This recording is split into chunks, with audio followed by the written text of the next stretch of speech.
O'tgan darsimizda rubashkamizni plankalari, yelkachoklari va koketkalarini tikib tugatdik. Bugungi ikkinchi darsimizda rubashkani yoqasini tikamiz. Birinchi tepa yoqani, tepa qismini tikib olamiz.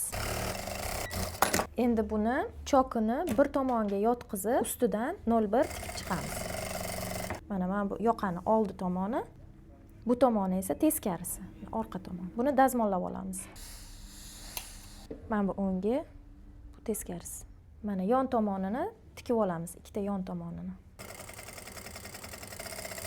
Mana bu tomonini olib tashlaymiz. O'ngiga ag'darganimizda uchini chiqarishda xalaqit beradi, shuning uchun uni olib tashlaymiz. Uchlarini ninada chiqarib olamiz. Uchli bo'lib chiqadi.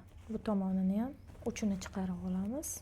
Bu tepa yoqamiz. Endi buni stoykaga o'rnatib olamiz. Stoykani bir tomonini 0,5 bukib, yarim lapkada o'zini tikib olamiz.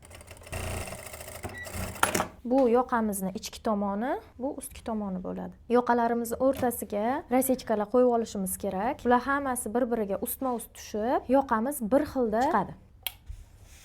Uchovini birlashtirib tikamiz. Bukilmagan stoykani ustiga yoqamizni o'ngini qo'yamiz. Rasechkalarimiz ustma-ust tushadi. Keyin bukilgan, cheti bukilgan stoykani o'ngini o'ngiga qilib qo'yamiz. Buni ham o'rtasi mana rasechkasi ustiga tushadi. O'rtadan chetga va bu chetdan o'rtaga kelib tikamiz. Shunda 0,5 mana bu chetidan qoladi. Bu qolgani tanaga tikiladi.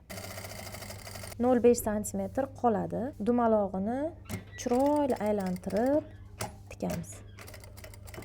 O'rtadan chetiga tikamiz. 0,5 qoladi. Endi 0,5 qoldirib, chetidan boshlab o'rtaga kelamiz. Mana tikib oldik. Endi buni dazmol qilamiz. Tayyorlab olgan yoqamizni tanaga tikamiz. Tanaga yoqani tikib olamiz. O'rtasidan chetiga kelamiz va chetidan o'rtaga qarab tikamiz. Birinchi o'rtadan boshlaymiz. Shu joyda bitta siri bor. Mana bu 0,5 chiqib turgani bizaga tanaga tikib oladigan qismimiz. Biza agar mana bu yoqa, bukilgan yoqani pasti bo'ylab tikib kelsak, chokimiz bir xilda chiqadi. Shuning uchun buni ko'tarmasdan shundoq ustidan tikib olamiz. Ehtiyot bo'lamiz, ninamiz yoqaga o'tib ketmasin. Mana bir tomonini tikib oldik. Endi ikkinchi tomonini uchidan boshlab o'rtaga kelamiz. Shunda yoqamiz tanani bir xilda yeydi.